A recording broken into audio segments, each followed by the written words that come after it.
And I'm now joined by the Conservative MP, still the Conservative MP for Romford, Andrew Rosindell. Welcome to the show, Andrew. It was a bloodbath for the party across the nation. Shall we start with that first before we talk about your seat? What went wrong? I think the Conservative Party has lost its way in government. For too long, we have been diverted into things that aren't really terribly conservative, and people have been incredibly disappointed. There are things that we should have done but didn't do. We didn't use the 80-seat majority that Boris won 5 years ago. We should have done radical things to sort the problems of this country out, but we turned up into government and finished up being more administrators than we are actually leading a political agenda, and that means that so many people, certainly in my constituency, were very disappointed.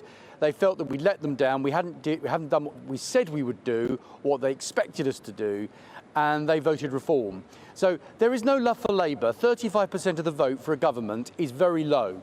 The truth is that Labour have a lot to prove in office, but we need to bring both sides of the right together. Conservative reform need to start coalescing to provide strong opposition to the new Labour government.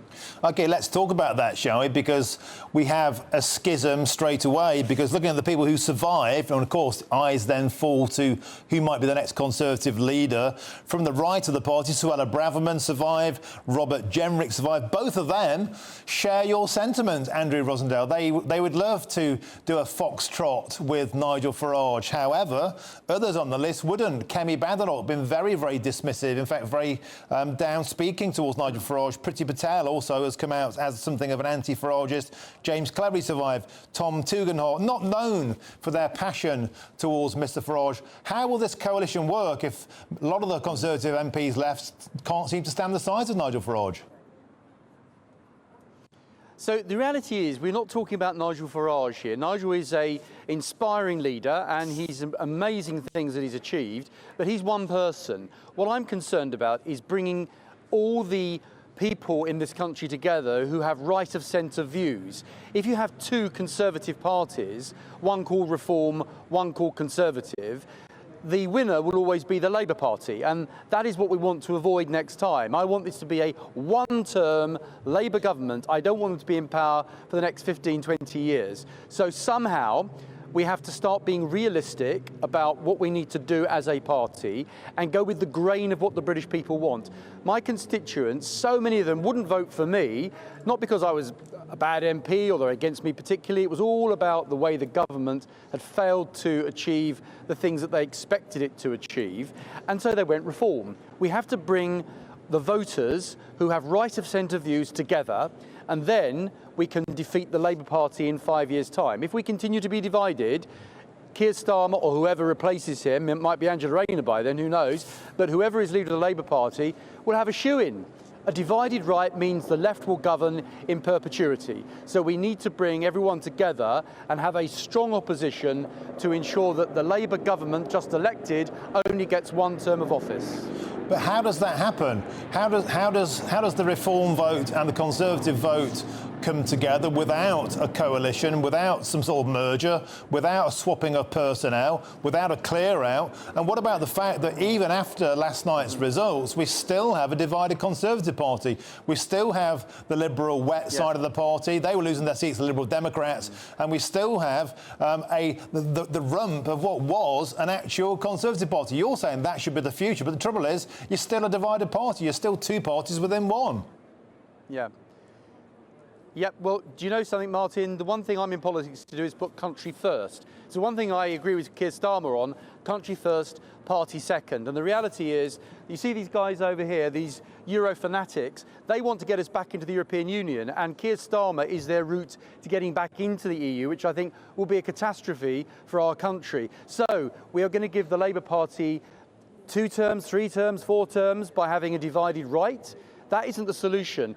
Everyone needs to think about the best interests of our country. We need a right of centre government next time in 5 years, and one way or the other we need to bring all people together with a similar viewpoint who will rescue the country from years of socialism, which is what we're going to face if we keep squabbling amongst ourselves within the Conservative Party, or be rude to Nigel and start talking about reform as if they're sort of people that shouldn't be, we couldn't work with them, they're not the kind of people we can actually work with. I can tell you, most people voted reform in my constituency were Conservatives. They were normal voters who vote for me, but this time they couldn't. We need to bring them together, otherwise you're handing Britain over to Labour for many years to come, and that's the one thing I don't want to see. Over 9,000 people voted reform in Romford. You got 15,000, but the Labour Party got nearly 14,000. So this is not just a case of the right vote being split up. The people in Romford, I know Romford, I know Romford Marketplace very well. No nonsense, straight down the line, working class community. A lot of them felt sufficiently frustrated with the Conservative Party to go red. So this isn't just a case of the Tory party being divided. It's about people don't understand what the Conservative Party offers anymore, because you still have this massive schism, whether it was Brexit, whether it was net zero, whether it was open borders, whether it was high taxes. A lot of people feel you're the same as the Labour Party. Is there any wonder that people are voting Labour in Romford?